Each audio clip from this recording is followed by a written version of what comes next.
ജനവഞ്ചനവരായ സർക്കാരിനെ തൂത്തെറിയുവാൻ ഇതാ ഉജ്ജ്വലമായ വെല്ലുവിളിയെടുത്തുകൊണ്ട് കാസർഗോഡ് നിന്നും തുടങ്ങി വെച്ച ആ ചരിത്രയാത്രയാണ് എടപ്പാളിന്റെ സ്വീകരണ സമ്മേളനങ്ങളിലേക്ക്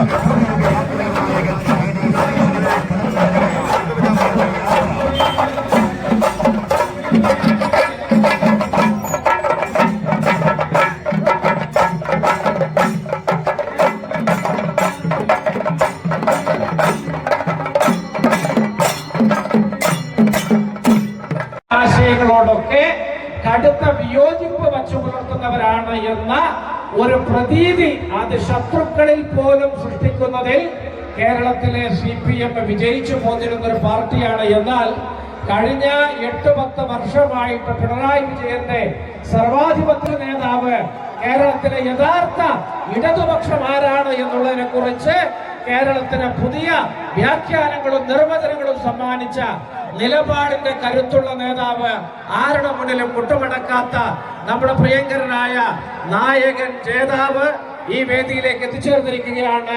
ഈ എടപ്പാളിനെ ആവേശത്തിരമാലയിൽ ആഴ്ത്തിക്കൊണ്ട് കടന്നു വരുന്ന അദ്ദേഹത്തിന് അഭിവാദ്യങ്ങൾ നേർന്നുകൊണ്ട് അദ്ദേഹത്തിന് കടന്നു വരാനുള്ള വഴിയൊരുക്കണമെന്ന് അഭ്യർത്ഥിച്ചുകൊണ്ട് നിർത്തുന്നു. നന്ദി, നമസ്കാരം. പ്രിയമുള്ളവരെ, കേരളത്തെ വീണ്ടെടുക്കാൻ പുതുയുഗ യാത്രയുമായി